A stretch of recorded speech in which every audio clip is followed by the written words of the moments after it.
Magandang araw po sa inyong lahat. Nako, eto, kalmado na ba ang lahat? We hope everyone's able to catch their breath now that after quite an interesting day yesterday. Ako po, si Denise Tan.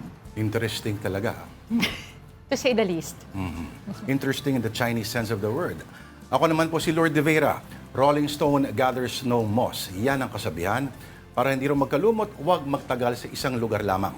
Pero kahapon ay inapatunayan, gaano man kabigat ang bato, mabilis palang tumakbo at gumagan ang katawan, lalo na kung may mainit na hubulan. Nadadapa-dapa nga lang sa hagdan.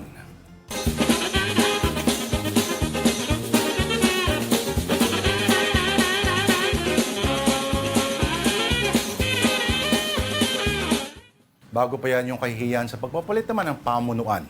Like your future Philippines, your senators are so cynical and so shiny and bright as the studio lights sa afternoon delight.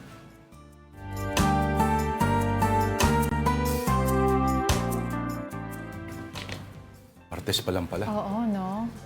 Akala mo napakabilis nung linggo, no? Pero talagang mabilis si Senator Bato de la Rosa dun sa kanyang video. Matindi. Alam mo, feeling ko kung naka-sneakers lang yon, yung mga parang track shoes. Partida, hindi pa naka-sneaker. Sabi niya kanina, Nakaparong no, pa yun. baka daw dahil sa overspeeding o kaya naman ay, ano nga ba yung sabi niya, baka malambot lang ang tuhod, kaya daw medyo na tapilok siya dun sa stairs eh. Di ba parang nahulog siya. Siguro, Overspeeding daw siguro. overspeed. Oo, siya sa kanya galing Diba? yun. Sumobra ang bilis. Oo. Matindi. May nag-post ng dating post si Senator Bato noong 2024 or 2025. May panalangin siya na naginip daw siya na nagkasama raw sila ni Pangulong Duterte. Ayun. Hindi ba palapit na yon? Well, hindi natin alam ano. Pero ang alam natin ito, chaos, change, and chase. Yan yung tatlong salita na talaga namang present at the Senate yesterday, Monday, May 11. At napakaraming nangyari. But the man of the hour was Senator Bato de la Rosa. And here are some of his sound bites. Itong klaseng gobyerno.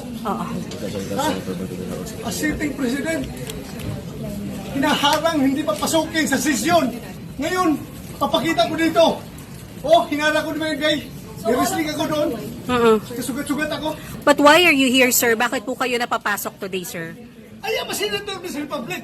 Kung hindi ko papasok, hinahanap niyo ako. Di ba? Ngayon papasok ako, tatanungin niyo ako bakit ako pumapasok. But sir, may kinalaman sa pagkuser para makabuo ng numbers po? Lahat yan trabaho ng senador. Go ahead, make my day, Mr. Trillanes. Sabihan mo. Sige ka lang, ngak-ngak dyan ng ICC. Sige. Go ahead. Kahit sumama ka pa, mag-serve ng warrant. Sumama ka. Ikaw mismo magpusa sa akin. Personal request ni Bato na samahan ko daw yung pagka-arestuin siya. Nandito ngayon na arestuin siya. Sino po yung That's kasama why niya I'm nandito? here. Diba? Nandito yung NBI, arestuin siya. Hinamon niya ako, diba? Hinamon niya ako, nandito ako, I showed up. Hinamon niya ako na samahan ko yung mag-aresto sa kanya. Nandito kami. Salbahe rin yung producer natin. Pinalabas pa talaga. Nalabas pa talaga yung footage. Ay, malupit yan. Oo. Pero talaga itong si Mayan Los Baños talaga. Yung reporter natin. Talagang mahilig talaga itong mga bait ng mga... siya rin nagsabi nung siya rin nagtanong nun kay Robin Padilla. Siya yung nasabihan nung... Dapat alam nyo na yan. Tagal-tagal nito, alam mo na yan. Meanwhile, in the early part of the skirmish at the Senate, there was confusion as to why NBI agents were chasing the senator. As it turned out, there's a warrant for his arrest by the ICC or the International Criminal Court. In a statement, the ICC confirmed that the former Duterte PNP chief is now a suspect in the crimes against humanity case of his former boss. In its ruling, the ICC Pretrial Chamber 1 found that the case falls under the court's jurisdiction and determined there is a reasonable basis to proceed. The tribunal cited allegations that may constitute crimes against humanity. Yesterday, former Senator Sonny Trillanes brought to the Senate a copy of the ICC arrest warrant against De La Rosa, who appeared in session after months of absence. Meantime, Personal request ni Bato na samahan ko daw yung pagka-arestuin siya. Nandito ngayon na arestuin siya. Sino po yung That's kasama why na I'm here. nandito ngayon, sir? Diba? Nandito yung NBI, arrestuhin siya. Nandito ako, I showed up. Meantime, Interior Secretary John Vic Remulla said that the Philippines is no longer party to the ICC and therefore its warrant has no jurisdiction in the country. He added that any action may only be enforced if carried out through the Interpol and only in accordance with guidelines set by the Supreme Court. Meantime, Senator Bato de la Rosa thanked his supporters who continued to gather and demonstrate outside the Senate building. In a video call, de la Rosa expressed his gratitude and told them he is willing to die for the country and for his supporters. He also urged them to stay safe and not to stop supporting him. The Philippine National Police has deployed additional personnel around the Senate perimeters to help maintain safety and public order there. I am willing to die for you, for this country. Mahal ko din lahat. Sana mag-ingat kayo dyan, ingat din kayo. Senator, ano po Sana yung... huwag kayo magsawang sumupunta natin. Hindi ba taga Black Eyed Peas yun? Iba yun. Ay, iba ba yun? Oo. Alright, for the latest what's happening in the Senate now, we talked to our mobile journalist, Merymon Reyes. Merymon, okay, hanggang ano oras kayo naipit kagabi sa lockdown? Ano oras kayo pinalaya? Pinalaya talaga, no? At nakahinga ka na ba? May rally ba sa labas kahapon? Sa mga taga-suporta at paki-describe sa atin ang mood. Ang dami kong tanong, no, Merymon Reyes? Merymon? Nag-freeze yata si Merymon. Alright. So kahapon, babalikan natin si Merymon Reyes, sabay inaayos lang natin or baka nakatulog ba siya? Ayun. Hello, Ayan, Merymon. Merymon. Come in, Merymon. Pasok. Lord Denise, so far ngayon ang hinihintay natin yung pagbabalik ng session dito sa Senado na suspended until 3 o'clock mamaya. And kahapon kasi kung mababalikan natin, nagkaroon ng approval ng motion ni Senator Rodante Marcoleta na ipasailalim sa Senate Protective Custody itong si Senator Bato de la Rosa na absent since November last year at nagpakita kahapon. Ang pakay niya raw is makapagboto sa sesyon dahil ngayon naging motion ni during that time still Minority Leader Senator Alan Peter Cayetano ay magkaroon ng change of leadership. And up until this moment, kanina umaga nakita natin yung mga gamit ni Senator Bato. Nasa opisina niya, namamalagi rin siya sa opisina ni Senator Jinggoy Estrada. And ang sinasabi niya, sa mga lumipas daw na buwan na absent siya, hindi niya raw tinatanggap yung kanyang sahod.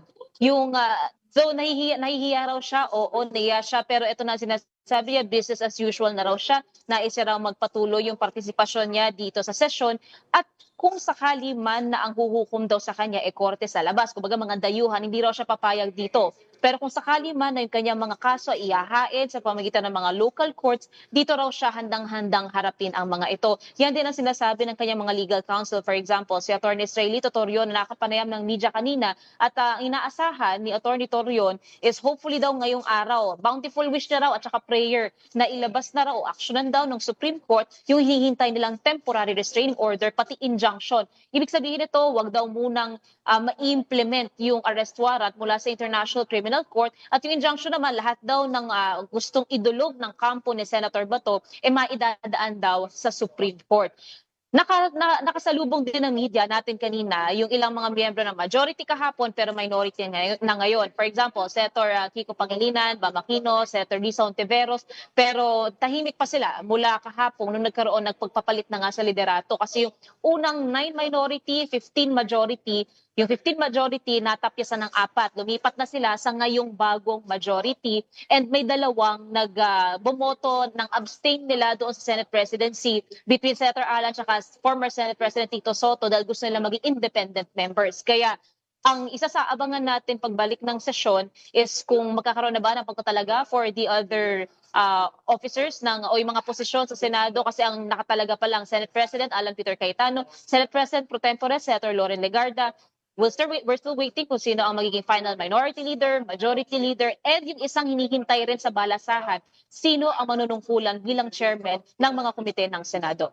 Lord Denise. Usually kasi 'di ba yung mga choice na leadership na pupunta sa mga taga-majority.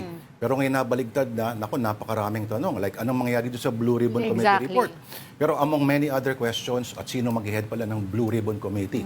Ito ba yung dati na rin? Babalik ba? Oo. Malalaman natin yan, partner. Pero okay, babalik tayo doon sa kay Alan Peter Cayetano, no? Okay, maraming sabi nung nakita raw nila, sabi ng ibang reporters, nung nakita nila na nandun si Lani Cayetano, Congressman, at parang ito, nako, may panunong, normally pag may Alam na- panunumpa, oo. gano'n di ba? So, Yes. nakaamoy na daw sila. Pero, at nagbibiruan lang tayo, di ba? Bago pa nangyari ito. Bago tayo nagpaalam kay Merriman, parang, nako Merriman, tingnan mo dyan, baka kung kumpleto sila, mag-abang ka na, baka may mangyaring coup. Pero, as early as anong oras o anong araw kayo nakakatunog na may posibleng mangyaring ganyan? A week ago kasi ang isa sa inaantabayanan is yung possible na botohan ng Kamara doon sa articles of impeachment laban kay Vice President Sara Duterte, pagkatapos yan yung transmittal dito sa Senado, and yung inaasahan na kung sakali nga ang magpapatuloy ito, kasi nung panahon na yun sila sabi ni former Senate President Tito Soto, speculative pa rin daw ang lahat, pero kung mangyari yun, may convening agad ng Senado bilang impeachment court kay Soto, ang ibig sabihin nun yung forthwith para sa kanya the next day. Pero yung trial proper, hindi naman tumamadaliin kasi may pre-trial period pa, at yun yung mga mangyayari within the reasonable period of time. Pero nung mga panahon kasi na yun, hanggang kahapon, bago mag-start yung session, yung nakukuha kasi natin informasyon, for example, from the minority during that time, si Senator Robin Padilla, ang sinasabi niya, mag-o-oppose daw siya kung sakaling magkakaroon ng convening ng Senado bilang impeachment court.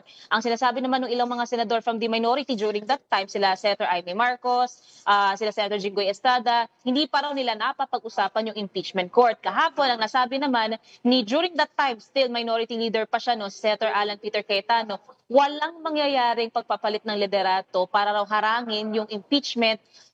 Susundin daw nila yung due process, susundin daw nila yung batas, mandato raw nila ito. Yan din ang sinabi ni Senator Bongo. Pero nung nasa session na, pagkatapos nung national anthem, pagkatapos nung invocation, unang nagmosyon si Cayetano. At ang naging motion niya, may 13 daw na senators na nais magkaroon ng pagpapalit ng liderato. Doon niya sinabi, nandito sa building si Senator Bato de la Rosa, and any minute now pupunta siya dito. There came in Senator Bato de la Rosa na may kumalampong muna dahil nakipaghabulan daw mula sa mga ahente ng NBI. So, Merrimon, nakipag-coordinate pala. Sa isang interview kanina, si Director Matibag, sabi na nakipag-coordinate na raw pala sa Senate leadership. Kumbaga, alam ito nung mga tao dyan. Dahil hindi naman sila pwedeng pumasok basta-basta, di ba? Without proper coordination. Merrimon. Yan yung sinabi rin ni ngayon ay Senate President Alan Peter Cayetano nung nakausap pa ng media yan, at the last moment kagabi around 10 p.m. pa yon nung nakipag-usap itong si Cayetano kay NBI Director Matibag. At doon nga napag-aalaman na coordinated daw ito, kaya kanina ang nasabi ni Senator Bato, may pagkadismaya raw siya kay former SP Soto dahil nga natulungan daw na mangyari doon dahil nga may koordinasyon na hinayaan na mangyari ito. And ang sinabi naman ngayon ni SP Cayetano, hindi na raw nila papayagan na pumasok dito, pumunta dito sa premises ng Senado ang NBI. So doon sinabi naman ni Soto kahapon nung nandoon sa session hall, nung nagkaroon na ng botohan, hindi niya raw alam na nagkaroon nung habulan, basta nung nagkaroon ng karambola narinig niya lang din daw yung kalampog doon nga sa likod ng rostrum. Pero still, yun ang malinaw ngayon ng mga NBI, hindi na raw maaaring pumunta dito o lumapit kay Senator Bato. And tungkol doon sa mga agents na cited ng contempt, ang pinaka naging agreement nila, sa kustodiya ito ng NBI, imbes daw na magstay dito kasi inhumane daw kung siksikan daw dito yung siyam na ahente. And ang gagawin is magkakaroon ng fact-finding investigation ang NBI, pati raw ang Senado para ma-identify kung ano talaga yung nangyari dito, kung paano nauwi doon nga sa bugbugan o karambola sa labas ng Senate building. And then officially magsusulat daw ang NBI papunta sa Senate. And for now, nirerespeto raw ng NBI yung protective custody na meron sa Senator Bato de la Rosa, and makikipag-coordinate daw muna ang mga ito sa DOJ o kaya naman sa ehekutibo. Pero maraming, di ba? Maraming challenge na constitutionally, the NBI ay well within their rights Yes. para mang-aresto. Kasi may warrant di ba? Oh, sorry, Marymon. Ibabalikan ko lang yung sinasabi mo about dun sa possible investigation with the NBI.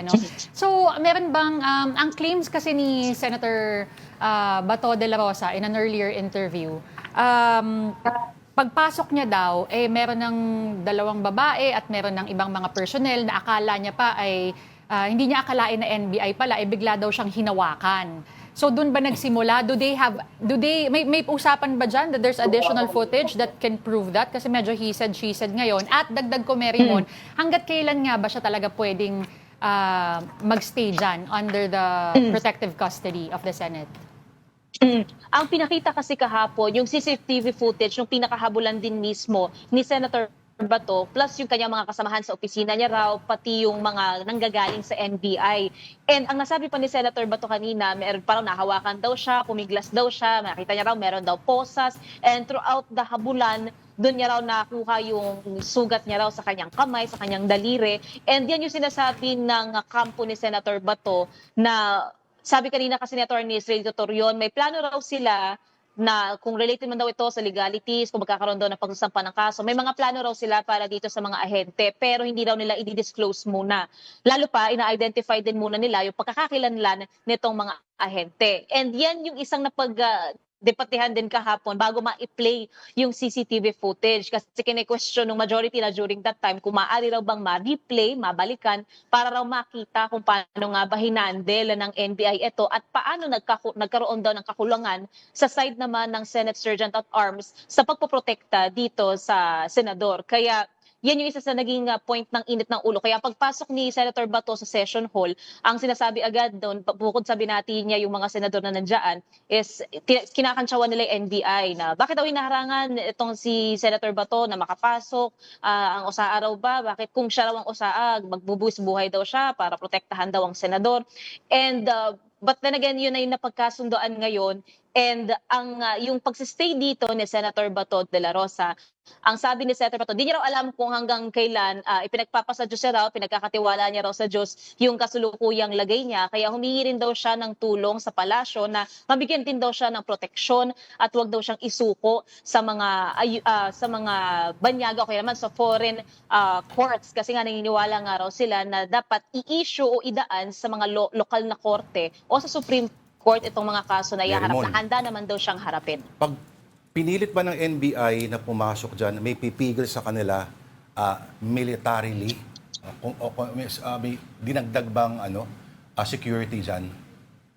Simula kanina umaga nung pagpunta natin dito, maraming pulis ang naka-standby na sa harapan mismo ng Senate gates. May formation din sila, lalo't pa may impormasyon din tayong nakukuha na may mga rally na isasagawa sa harapan ng Senado. So ito yung mga supporters, kagabi pa nga lang, napakarami nang nagstay sa labas ng Senate gate. Ito yung mga Duterte supporters, mga supporter ni Senator Bato. And ang inaasahan din natin, yung opposition naman na mga grupo, pupunta rin dito sa Senado. Kaya heightened din yung kanilang mga security na measures na sinasagawa. Pero dito sa Senate premises, kapag sa paglilibot lang natin so far, mga OSAA pa lang nakikita natin dito. Hindi pa naman siya sobrang kasing tense nang nangyari kagabi na yung mga kapulisan nandito sa loob, even yung mga NBI nga na nauwi pa sa karambola sa labas ng building. Walang karambola kung walang tumakbo kasi, sa totoo lang, di ba? Pero last na lang talaga, Marymon. Pwede pa ba? Pwede pa yan. Go. Okay, sa araw na to, sa interview, sinabi ni Senator Cayetano, Senate President, na bago, na i-consult daw nila yung mga lawyers sila tungkol sa impeachment. Take note, yun ang exact words na ginamit niya. Before that, bago nagkabotohan, may nagtanong, sa corridor, tinanong siya, at sinabi niya mismo, malinaw na malinaw, wala rong kinalaman sa Senate course, change of Senate leadership, yung pagpunta nila, yung session sa araw na iyon. But lo and behold, Nagkataon lang. Nagkataon lang siguro, dahil sa rambula na nangyari or sa wrestlingan. Agenda ba kaya sa araw na ito yung kung ano man ang maging kapalaran ng Senate yung impeachment na transmit sa Senate?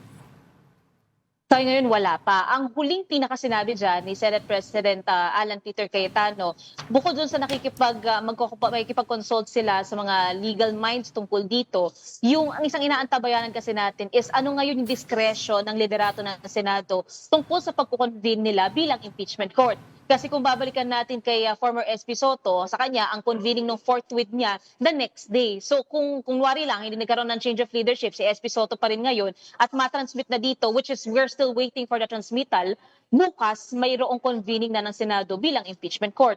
Pero for now, wala pang nagiging final say ang liderato kung ano ang magiging timeline nila. Pero ang sinasabi dito ni Cayetano, susundin daw nila ang due process, susundin daw nila yung mandato nila. And yung lalo pa may mga abogado rin daw mula sa during the time minority pero ngayon majority na sila. Kaya meron naman daw silang gabay lalo-lalo na sa paghahawak nito. Especially for Cayetano kapag siya na ang magsisilbi bilang presiding officer. Pero for later kasi dahil nga bakante lahat ng posisyon sa Senado, pwera lang dun sa dalawang pinakamataas na posisyon, even yung mga committee chairmanships, ang hinihintay natin ano yung magiging part ng agenda nila mamaya, kung mayroon bang privileged speeches tungkol dito, kung yung minority ngayon magkakaroon ng pagpapaunlak sa session floor, kung magkakaroon ng any point of contention, and ano na yung magiging epekto nito sa dynamics ng mga senador, lalo-lalo na sa mga susunod na araw. Ang sabi naman ni former SP Soto, wala naman daw siyang tampo sa ibang kapwa niyang senador na naglipat bakod. Basta ang sinasabi niya, he serves at the pleasure of his peers and colleagues, kaya kung ano daw yung mangyari, magpapatuloy naman daw yung kanyang pagtatrabaho. Biruin mo, 4 Senate presidents in the past 4 years. Ang saya, no? Okay, magpasalamat tayo. Mapikit ka lang eh. Biglang May bago na. may bago na bago. Oo. Okay, mag-ingat kayo dyan ng ating mobile journal sa Senado, Mary Mon Reyes. Kailangan natin to. No? Time out muna. Marami pa kaming kwento sa inyo. Magbabalik po ang Afternoon Delight. This is AP News Minute. The 17 Americans evacuated from a cruise ship hit by the hantavirus arrived in Omaha, Nebraska early Monday. Health officials say 2 of them tested positive for the illness. One did not immediately show symptoms, and the other had mild symptoms. A French woman also tested positive. President Donald Trump rejected Iran's response to the latest U.S. proposal to end the Iran war. Trump on social media called it totally unacceptable. Iran on state television said it is insisting on war reparations and full sovereignty over the Strait of Hormuz. Oil prices surged 4% following President Trump's comments. AAA reported last week that gasoline prices in the U.S. had gone up 52% since the war began. The Israeli military released videos said to show the destruction of tunnels in the Gaza Strip. A statement suggested that one tunnel was used as infrastructure for holding hostages.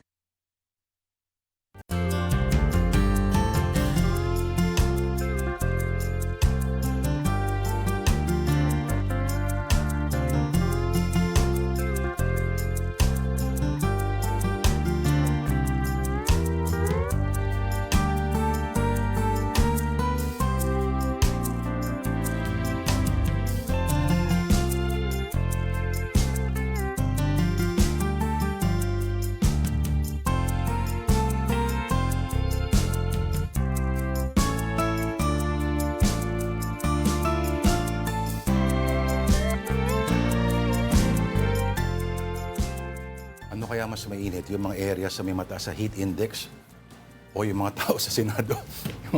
Alright, this is still Afternoon Delight on One News. Lourdes Vera po ang aking pangalan. Ako naman po si Denise Tan. Magandang hapon pong muli. Alright.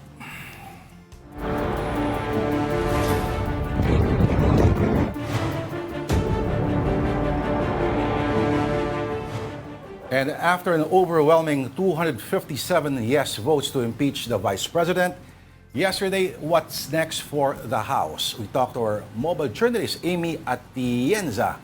Amy Atienza, na-transmit na ba ang articles of impeachment? Good afternoon, Lord Denise. Ngayong araw nga inaasahan natin na matransmit itong articles of impeachment laban kay Vice President Sara Duterte sa Senado. Pero bago magsimula itong plenary session dito sa Kamara na inaasahan nga din natin mamayang 3 p.m., syempre nagtanong-tanong na rin tayo kung kamusta nga ba, ano nga ba yung naging reaction ng mga kongresista naman o ng mga mambabatas pagdating nga dito sa change in leadership sa Senate. Kasi kahapon nung bumalik tayo dito mismo, wala pa tayo totaling information no, na magkakaroon ng kudeta sa Senado. Pero ayun nga, habang nagkakaroon ng sponsorship speech, itong si Justice Committee Chairperson Jerby Luistro sa plenaryo ng Kamara ay eventually kasabay noon ay yung pagpapalit nga ng Senate President sa pagdating sa Senado. So yun, natanong natin sila, ano nga ba yung implication din ito? Baka may nakikita silang statement din pagdating dito nga sa bigla na lang pagpapalit ng Senate President sa Senado. At nasabi naman nila na dapat pa rin daw talaga at umaasa pa rin sila na pag na-transmit na itong articles of impeachment sa Senado ay magsimula na nga rin talaga yung trial ng impeachment ni Vice President Sara Duterte. At yun nga, kaninang umaga, nagkaroon na rin tayo ng panayam kasama si ML Party List Representative Laila De Lima. Ito naman ay tungkol doon sa pag-show up naman ni Senator Bato de la Rosa doon sa Senado at sabi niya hindi daw dapat ginagawang sanctuary itong Senado para nga magtago doon sa International Criminal Court warrant niya. Dahil siya na mismo yung nag-surrender nung nagkaroon siya ng kaso rin. So dapat daw gawin din ni Senator De La Rosa yung kaparehong bagay at mag-surrender na nga para doon niya maipakita at doon siya makakuha ng mas maayos na defense team para mailatag niya din yung kanyang eksplanasyon pagdating nga dito sa warrant ng ICC. So kaninang umaga din nagkaroon na rin ng press conference itong Tindig Pilipinas tungkol din dito sa pagpapakita ni Senator Bato de la Rosa pati na rin sa pagboto nga ng Kamara tungkol sa impeachment ni Vice President Sara Duterte at umaasa daw itong Tindig Pilipinas na magkakaroon na nga ng mas maayos na siste para nga dito sa pagkakahuli para nga sa warrant of arrest na ibinigay kay Senator Bato de la Rosa. At sinasabi dito ni Attorney Dino De Leon na kasama natin kanina doon sa press conference na talagang hindi daw kasi foreign court itong International Criminal Court and technically daw kasi bahagi pa daw ang Pilipinas ng ICC noong mga panahong na-commit itong crimes na ito. So ayun, tuloy-tuloy naman yung naging diskusyon dyan at yun nga, merong inaasahang protesta sa Senado din bukas at 2 p.m. kasama Amy, ang balik tayo sa Pilipinas. batasan, Amy. Balik tayo sa batasan. Okay, kailan daw ipapangalanan kung sino yung bubuo ng prosecution team ng House? Actually, mamaya, Lord, inaasahan na nga na magkakaroon nitong election for the prosecution panel. So we're expecting na 11 members of the House of Representatives yung magiging membro nga nitong prosecution panel. At yun nga, may ilan na ring names na nagiging matunog nga pagdating nga dito sa prosecution panel. Kasama na dyan, of course, si Justice Committee Chairperson Jerby Luistro, si Representative Isabel Zamora, maging si Representative Nonoy Defensor ay nababanggit din. And of course, si Representative Laila De Lima and Representative Chel Joc inaasahan nga na magiging bahagi ng prosecution panel. Pero titingnan natin how things will go, especially nga dahil sa plenary pa inaasahan na magkakaroon itong elections for the prosecution panel. So technically mangyayari daw dito na nagtanong-tanong din tayo, parang viva voce lang yung mangyayari para nga doon sa 11 members of the prosecution panel of the House. Aba, so pwede ka tumakbo kahit hindi abogado. Alright, abangan natin yan. 3:00 daw mangyayari. Maraming salamat sa ating Mojo, Amy Atienza. Now, a group of Philippine law deans and professors issued a statement praising the House of Representatives' vote to impeach Vice President Sara Duterte. The statement also condemned the Senate's attempt to delay the trial, emphasizing that refusal to sit as a court of impeachment is a constitutional violation and a dereliction of duty. The group urged adherence to the rule of law. Among the signatories is 1987 Constitution framer and former Supreme Court Associate Justice Adolfo Escuna. Also in the group is conservative legal scholar Father Ranilo Aquino, known for often defending former President Duterte's prerogatives. Meanwhile, Amnesty International Philippines demands the immediate arrest and surrender of Senator Bato de la Rosa to the International Criminal Court. This follows the confirmed arrest warrant for crimes against humanity. AI argues that Bato's senatorial position should not shield him from international justice for his role in the killings during the, quote, war on drugs. At this point, let's get our suki na point of view natin regarding the recent political developments. We have our political analyst Antonio Contreras. Welcome back to Afternoon Delight. Professor Contreras. Okay, buti na lang tumubo ulit yung buhok mo. Kundi baka mapagkamalang hindi po. Joke lang po. Okay.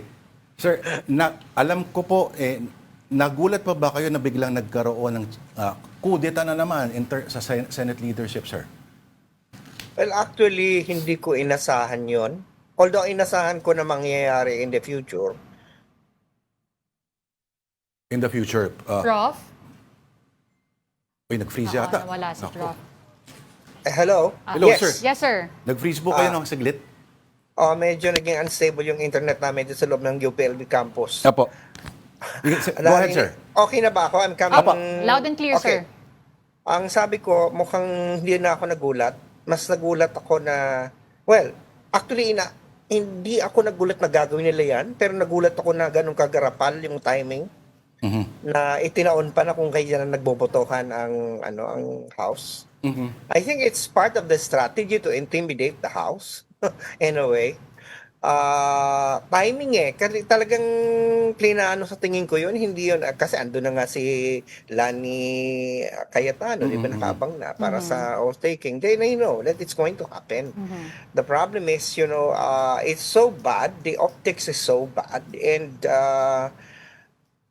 that people really, parang kahit yung mga kilala ko na mga giving them the benefit of the doubt is already so horrified by the fact that talagang ang gusto lang talagang pigilan ay ang impeachment. Yun ang pananaw ng mga tao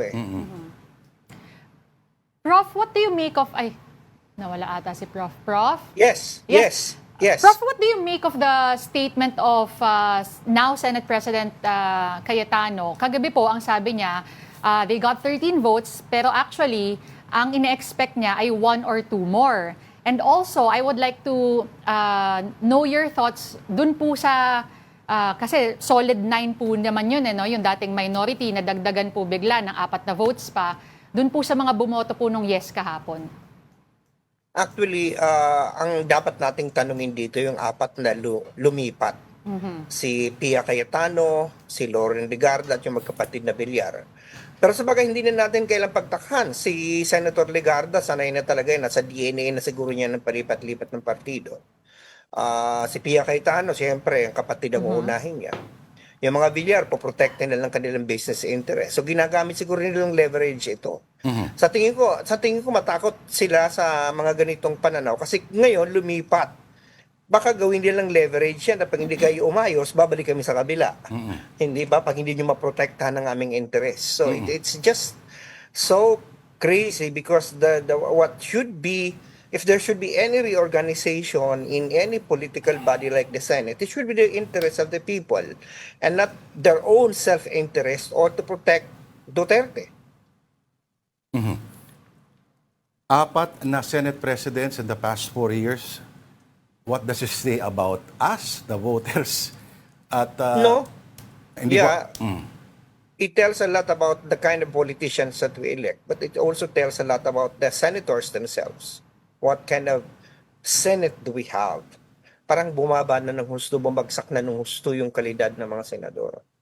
Yun nalulung. At nakita natin kahapon, may tumakbo talagang senador kahapon. Literal, when tumakbo. I say tumakbo, hindi tumakbo na pagka-senador. Sa isang senador na tumakbo at nadapa pa. Overspeeding daw kasi siya, Prof, sabi niya kanina sa interview. Pero, Prof, I'd like to know your opinion. What does it say about the credibility of the Senate? Nagsalita kahapon, again, si SP Cayetano, na sabi niya wala daw kinalaman sa timing, pero alam naman natin ang optics nito. Actually, huwag naman sanang gawing tanga ni Senator Cayetano mga tao na ito walang koneksyon sa impeachment. Malinaw pa na sa bakit ngayon nila tiniming ito. At saka, alam mo, in terms of the credibility of the Senate, these people are lying, they said na hindi mangyayari, may mga sabi nagulat sila, pero yung pala nakaplano na. So it's a bold lie. And I think what is also despicable, if I may use a strong word, is that, kung tutuusin, kung gusto nilang pagsilbihan ng internet si Sara Duterte, Mhm. ay malinaw naman na ano na meron silang boto actually, you only need 8 to block the impeachment, right? And they are 9. 9. So it's not the acquittal that they're afraid. It's not the conviction that they're afraid of. It is the trial itself. Kasi Yes. pag ang trial ay mangyari, lalabas ang mga ebidensya at pag Correct. unti-unting lumalabas siya, nabubuksan yung kahon, nakikita na himay yung mga numero, baka it will be extremely difficult then for them to legitimize and rationalize and explain the unacquittal. Di ba? So, sa tingin ko yun ang dahilan kung bakit gusto nilang pigilan, patagalin, na hindi na sila magko-convene, na meron sila, pwede na lang sila magbotohan na wag na mag-convene. So, o pwede mag-convene pero sa unang araw, i-dismiss agad ng walang hearing. But no matter how they do it, it's not going to sit well. It's not going to sit well with the people. Hindi yan matatanggap ng tao sapagkat alam naman natin na mataas ang interest ng tao sa impeachment. Malaki sa mga surveys, about more than majority nagsasabi na gusto nila makita ang investigasyon, gusto nila makita ang mga ebidensya. At nakita naman natin sa bilang ng mga tao doon sa House. Doon ako na-shock, actually, Lord. And doon ako na-shock, nakita ko, sabi ko, wow. Akala ko mga lalagpas ng 106, pero hindi magiging 257. Diba? Hindi ba sila natakot sa sa pababala ng PDP Oo laban? nga. Hindi Which was a joke because you only do that if you're a formidable party Yes. with many members. Yes. If you only have 3 or 4 members, 3 in the Senate or probably 2 or up Mas marami to po 8 sa Senado ang members sa PDP House. laban. Tapos ilan lang ang gobernador mo, ay di, huwag kang manakot ng ganun. Pero sa totoo lang, nanakot ang PDP laban, nanakot ang mga Duterte. Di ba at nagkaroon pa nga ng kudeta, parang pinigulat pa yon. I was expecting na sabi ko, mukha yata bababa ang boto nitong mga to, maraming matatakot. But 257, really, and there are only 25 members who voted no, right? And most of the reasons of these 25 who voted no, kung hihimayin mo, nirepresentaw nila yung kanilang mga constituents. O kaya ayaw nila maghiwa-hiwalay ang tabayan. Which is, as if unity on one hand and accountability on the other are mutually exclusive. Yun namang mga nagsabi, kung pwede mag-comment tukol doon sa mga nagsabi, tumayo, maikli, wala pang isang sentence o isang paragraph ang sinabi, na they're consulted their constituents and then they are voting against. Alam mo, bilang isang congressman o congresswoman, hindi nakita ng constituents mo yung mga ebidensya. Hindi nila nakita yung lalo kung ikaw sa Mindanao nakatira at hindi naman masyadong araw-araw nanonood ng hearing yung mga tao doon. Kunyari, kahit nasa rural area. Hindi, ikaw dapat yung nagdadala din sa kanila ng balita. Hindi yung porket, I think they are using democracy in a very bad way. So, at ako nga, nalulungkot ako dun sa aking congressman na sa totoo lang, inamin ko, binoto ko at sinuportahan ko si Ramil Hernandez ng 2nd District ng Laguna. Gustong ipaabot ito sa kanya, Congressman, magpaliwanag ka. Why did you vote Yes. for against impeachment? I want to know because I'm a taxpayer. I am your voter. Alam mo, I sa voted Amerika, for di you. ba, Prof, tumatawag talaga sila sa telepono sa kongresista nila. Hindi pwedeng i-dismiss nyo yan eh. Yes. And in fact, yun nga rin ang gusto kong itanong din doon sa 4 na senador, lalo kay Loren Regarda. Yun kasi, sa bagay, gusto lang siguro niya protekta ng interest ng kanyang anak. But but they have to explain it. They could not dismiss after making controversial decisions. They are paid by our taxes.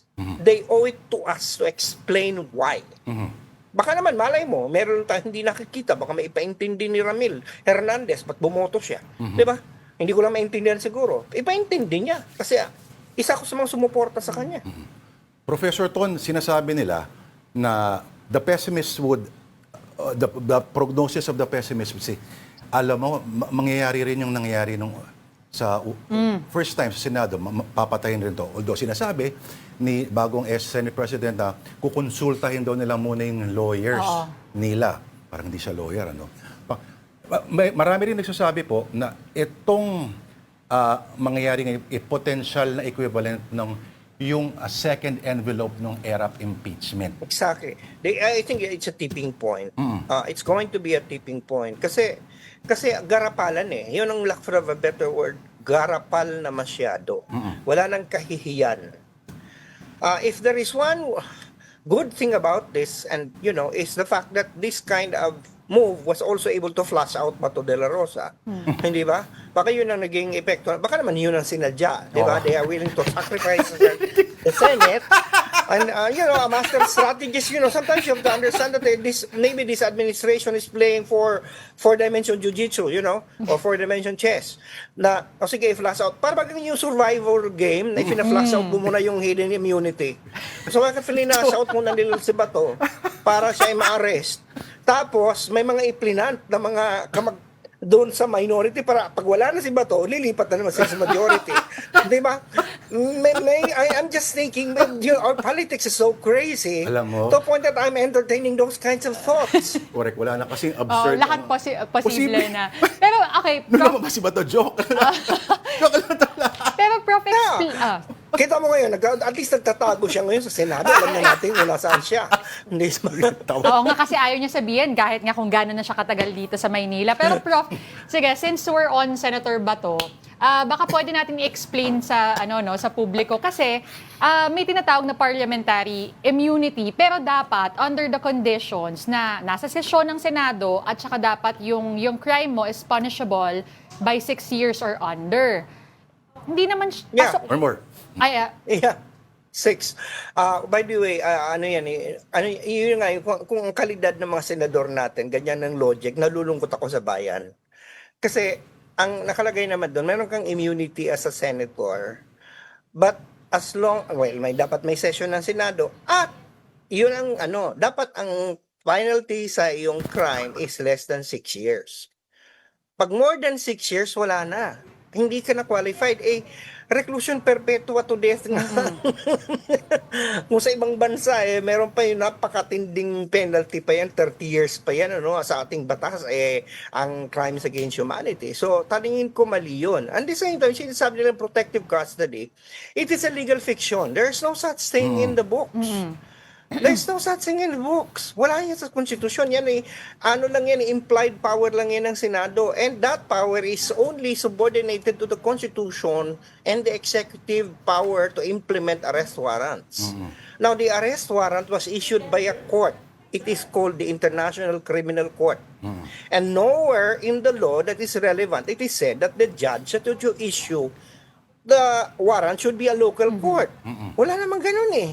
And we have Republic Act 9851, which is our commitment to international law, our commitment to stop crimes against humanity, na kung meron ng kaso sa isang tribunal, pwede na nating isurrender na lang ang nakasuhang Pilipino. So, andyan mayaman ang mga legal basis na walang karapatan ng Senado. Besides, what is the role ba ng Senado? Ang role ng Senado ay magawa ng batas.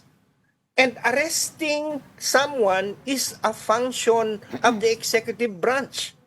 The issuing of the ordering of the arrest is from the judiciary. And right now, there is a valid warrant. Ang dapat na nangibabaw dito, yung executive branch. So dapat na kay President Marcos ako nung gagawin niya. Kasi talagang parang ako'y nangingilabot, kinikilabutan ako na ang ginagawa nitong mga taong ito, parang ginawang sanctuary ang Senado. As if, kung ako nga lang mayaman na to, kung may-ari ng building ngayon, palalayasin ko sila dyan eh. GSIS. Hindi ba? Kasi hindi naman kayo may-ari nito, ako. Hindi ba? Parang, it's as if, it's almost like a secure place. Buti kung ang sinishelter mo ay people that are being persecuted or people who are not being hounded by law. So nakalulungkot kasi alam mo itong nakalulungkot dito. Ang mga tao na ordinaryo na napagsususpetsya na mga drug suspects, ang laging sinasabi nila nanlaban o kaya nag-attempt tumakas o nag-avoid ng arrest kaya namamatay, binabaril. Pero ngayon, etong Senado mismo ang tumutulong para ma-avoid ni Bato ang arrest. Hindi ba? We've gone to this point that our lawmakers are becoming lawbreakers. It's just so frustrating. Ay, nako. Ako, madami-dami pa tayong aabangan na how the executive will decide at kung gaano nga ba katagal magsistay si Senator Bato De La Rosa sa Senado. But for now, we'd like to thank... Baka naman 6 na buwan din. Gano'ng katagal, ano? But at least alam kung saan Oo, hindi na hanapin. But again, we'd like to thank you for your time. That was Thank you, political sir. analyst Professor Antonio Contreras. Maraming salamat po, sir. Thank you for having me. Tawa ko doon sa... paano kaya kung... May point yun, ha? Oh. Yung logic pala, palabasin lang pala si Bato. Kunyari, say... Professor Contreras. Okay, meantime, Vice President Sara Duterte has criticized the attempt to arrest Senator De La Rosa in the Senate yesterday. The Vice President said the move was wrong as she drew parallels to the earlier arrest of her detained father, former President Duterte. She stressed that foreign warrants must still pass through Philippine courts before enforcement. Tulad ng ginawa nila kay dating Pangulong Rodrigo Duterte, mali din yun. No? Dahil ang isang warrant of arrest galing sa labas ng Pilipinas. Yung liderato sa loob ng Senado, no, desisyon yun ng mga senators. Duterte, who is currently in The Hague, also talked about her visit to her father, former President Digong. She said that much of their conversation focused on personal matters, including marriage and how couples can have a harmonious life. Okay lang siya. Nabalitaan ko siya sa mga nangyari sa Pilipinas, maliban na lang dun sa may kinalaman sa ICC. Majority ng aming pinag-usapan ngayon ay patungkol sa pag-aasawa. Ay nag-agree kaming dalawa na para magkaroon ng successful na pagsasama ang mag-asawa, kailangan hiwalay ang kanilang kwarto. Ano kaya ibig sabihin nun? With all eyes trained on both chambers of Congress yesterday, people wondered if Malacanang was as surprised by events as most of the people in the country. And mobile journalist Julie Baez is reporting live from the palace. Julie, anong reaksyon ng Malacanang sa mga nangyari kahapon sa parehong panig ng Kamara? Lord Denise, una muna siguro doon sa impeachment, umaasa yung palasyo na magiging fair o patas yung mga huhusga kapag ka nga napunta na sa kamay ng Senado ang impeachment laban kay Vice President Sara Duterte. Pero giit ni Palace Press Officer Claire Castro, trabaho kaya ng Senado at hindi yan panghihimasukan ng palasyo. Sa ngayon, nagsalita na rin naman daw ang Kamara at kasunod nga na naging botohan kahapon, tumaas daw yung bilang ng mga sumang-ayon na ma-impeach ang pangalawang Pangulo marahil dahil sa mga dokumento at mga dahilan na naipresenta sa mababang kapulungan. Samantala, hindi rin daw panghihimasukan ng palasyo. Yun namang una, palitan ng liderato ng Senado. Lahat naman daw ng nangyari sa Senate is within their power and their authority to decide. Lastly, on Senator Bato de la Rosa's case, malinaw naman din daw yung sinabi ni PBBM na dapat sumunod sa kung ano yung sinasabi ng batas. Sa ngayon, yung ating daw sinusunod at ipinatutupad is yung Republic Act 9851. Ang sabi ni Yusek Claire, ang paliwanag niya, nakasaad dyan na kung meron nang nakapagsimula na isang state o estado at isang international tribunal, pwede nating i-defer o i-waive yung ating karapatan at ipasa na or ibigay sa international court yung pag-iimbestiga. Lord Denise? Okay, Julie, ang palasyo ba aware? Did they have any idea about the warrant, the ICC warrant that former Senator Trillanes was showing last night? Tinanong si Castro kanina kung nakakuha ba sila ng kopya, pero ang sagot niya, hindi daw sila makakapagbigay ng kung anumang konkretong pahayag tungkol sa warrant of arrest kasi hinahayaan daw nila yung law enforcement agencies at saka yung mga other concerned government agencies na nakapaloob nga doon sa usapin na magsalita tungkol dito. Doon naman sa timing, kasi tinanong din siya yung naging timing, kung kailan lumabas yung warrant, kung kailan nga merong nakaambang impeachment, ang sabi ni Yusek Claire, wala din naman daw siyang personal knowledge kung saan nakuha ni former Senator Trillanes yung kanyang kopya ng arrest warrant. So medyo hands off kumbaga, and hindi nagbibigay ng konkretong sagot yung palasyo doon sa kopya ng arrest warrant. Oo, pero as DILG Secretary, marami nagtataka, si John Vic Rimulya, siya supposed to be yung, kumbaga, alter ego ng Pangulo. No? So, may problema yata ang executive. Sinasabi na, kung valid yung ICC warrant at hindi alam ng DILG Secretary. Unless. Pero sinabi na rin kasi noon pa lang, di ba, na, siya na rin sabi na meron. So, yung kapatid pala niya ang nag-confirm na meron na. So, unless, bahagi ito ng strategiya. Pero maraming salamat. Julie Baiza, thank you sa iyong ulat.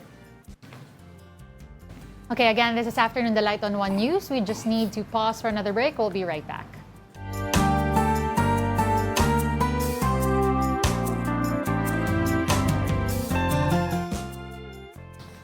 All right. You're still watching Afternoon Delight. Bango. Thank you for staying with us. Our delight of the day is menudo. Naghahang ako ng konti. Is menudo dahil ang theme natin for the week is tomato sauce. Endless possibilities with tomato sauce talaga. Anong pumapasok sa isip mo kapag narinig mo yung menudo? Kasayaw sana ako pero hindi. Sabi na nga ba, hindi ka ganun kabata eh. Bakit alam mo yon? Hindi, syempre, no? Kasi nung pumiglas yung isa, yun ang inabutan ko. Pumiglas yung isa. Diba? Ay, tama ba iniisip ko? Baka One Direction yung sinasabi. Hindi! Kung gaano kalaki yung BTS ngayon, ganun ang menudo nung mga henerasyon ng kabataan namin. Ano ka ba? Inabutan ko yung isang, singer nila. Sino? Si Ricky Martin? Oo. Bata pa lang ngayon, si Kuya Germs. Hanggang dito lang siya ni Kuya Germs noon, no? Kuya Germs. Biruin mo. Tapos, sumasayaw sila ng explosion sa Itbulaga. Yung mga tao talaga nagwawala talaga. Ganon katindi yung menudo, no? A Puerto Rican music group. No? Na isa sa mga original boy bands. Tingnan mo nangyari kay Ricky Martin. Ayun. Bongga! Alright. Okay. Sige, ito pag-usapan natin ang what is happening. Okay. So, diretso na ba tayo? Diretso na yata Mukhang tayo. diretso na ata tayo. Ano mo na itong Sige. sokmed. We circle to the man of the hour. Circle back to the man of the hour. At yung segment of the hour natin, of the decade dapat. This is I Saw the Signs.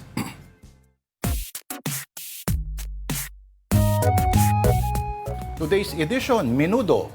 Hindi pala. The Bato, The Fast and the Furious. Ang bibilis ng mga memes, partner. Sa mga naganap kahapon. Kaliwat kanan nagsilabasan. Silipin na natin ang una. Ay, Strava. Hindi ko makita yung caption, saglit ha. Pero Ako na. ayan, nakakabit yung ano. Wala akong buntot eh. Sabi. Strava, 5 kilometers, tapos pace 4:36. Ang bilis. Mabilis ba yun? Tapos time 24:33 seconds. Sub 5 per kilo. I mean, mabilis for a normal runner. Mga Sa average timbang niya? Oo. Talagang may ganon? Alin? Oo. May factor ba? Physics yan. Alam mo. Okay. Sige.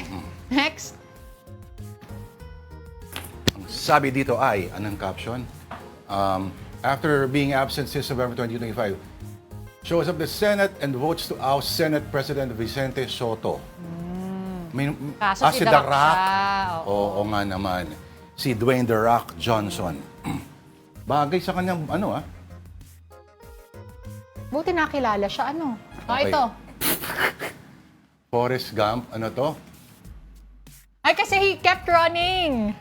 Oo nga, no? Diba, run, Forrest, run. Di ba yun? Yun ang ni Jenny. Oo. Kanyang friend. Whenever you find yourself in trouble, just run, Forrest, run. Oo, pero ito, Nag-run nga hanggang sa dulo ng Amerika. Ito naman hanggang sa dulo ng hagdan, dadapa pa. ito naman, buong Luzon. Legit race din pag-uusapan natin. Okay, SEA Games medalist Joseph Javiñar placed third in the penultimate leg of the MPTC Tour of Luzon, where we have mobile journalist Denise Valdez Sancho, who is reporting to us live from historic Lingayen to tell us more about it. Yan ang hindi tatakbuhan. Si Denise. Si Denise. Oo. Denise, anong update? Maraming nagtakbuhang racer kanina, and yes, isa dyan si SEA Games medalist Joseph Javiñar. He ranked third dito sa second individual time trial natin for the Tour of Luzon. Pero nanguna dyan from Seoul Cycling Team si Min Kyung-ho, natapos niya yung 20-kilometer loop from Lingayen to Lingayen within 25 minutes and 39 seconds. At pumangalawa dyan yung leader ng tour na si Nikita Shulchenko from LCW UAE Cycling. Nakausap ko kanina si Min Kyung-ho at it's just one word for him, finally. Kasi nung unang individual time trial doon sa Pagudpud, naka-third place siya. So ngayon, nung maaga siyang natapos and nakita na 25 minutes na lang, nandun na siya sa podium, nag-aantay na siya sa awarding ceremony, and then nung natapos na yung last rider, ang nasabi niya na lang, nung binigay sa kanya yung balita na siya yung stage winner is finally, despite the conditions, kahit na napakahangin kanina sa Lingayen or sa Pangasinan Baywalk, he was able to do it in 25 minutes. But then again, it's still Nikita Shulchenko na binabantayan ng lahat, most especially tomorrow sa last stage natin in Baguio, dahil siya pa rin yung overall leader, Denise and Jordan. So, parang pag tinotal lahat, hindi na aabot pa rin doon sa percentage niya, tama ba? Tinota lang lahat saan ito, Lord? Sorry? Sorry. Okay, so bukas, ang inaasahan natin ay yung final stage, no? Yeah, go Denise. Yes, Lord. Yes, pero oo, like what I mentioned, it's Nikita Shulchenko who's leading kasi siya, nag-second place pa rin siya dito sa stage 13, which is a lot of points na nakadagdag. So, ang sumusunod sa kanya in the general classification is Anton Ubi, yung nanalo kahapon in stage 12. And yung difference kasi nila, itong si Nikita right now, 36 hours, 42 minutes, and 22 seconds. At pumapangalawa sa kanya, ang difference sila ni Anton is 3 minutes and 50 seconds. So, medyo mahirap siyang habulin, but we will see tomorrow in the race going to Baguio. So, sino mang dapat makaabot sa kanya, dapat napakabilis at napaka-stunningly fast yung magiging record, yung performance niya. No? Yes. Yes, Lord. Kasi ang binabantayan nga kahapon, di ba, ang nauna is Anton Ubi going to mga Tarem, Pangasinan. At yun yung binabantayan ngayon kung mauuna si Anton. But sadly, Anton here only placed 13th dito sa individual time trial. And Nikita, although hindi niya nakuha yung stage win, pumangalawa siya kay Min Kyung-ho. So that's a lot of difference. Grabe, lulupit ito sila Lee at sila Nikita. Okay. Bukas, abangan natin yung final results of the last day of the Tour of Sumama tayo Luzon sa pag-abang sa 2026. kanila sa Baguio. Pwede rin, malamig-lamig. Okay, we'd like... Dito medyo magulo dito eh. Sa Pasay, lalong-lalo na. Sa GSIS building. Sige, wag na natin guluhin ang ating mobile journalist na si Denise Valdesancho. Thank you for your update. And... Mabilis kaya mag-bike si Bato? Paano natin testingin yun? Mahirap. Feeling ko mabilis yun. Kasi walang, walang... Mahilig siya magmotor. Mahilig magmotor. Pero feeling ko mabilis mag-bike yun kasi walang drag element eh. That will have to do it for us this Tuesday, May 12. Thank you for watching Afternoon Delight. Aerodynamic. Ako po si Denise Tan. Join us again tomorrow, 2 p.m. pa rin. Ako po ang minsan ng Aerodynamic, si Lord De Vera. Kapatid, we are one news all sides all the time. And... Have a delightful afternoon. Hinabol mo pa kasi natawa tuloy ako.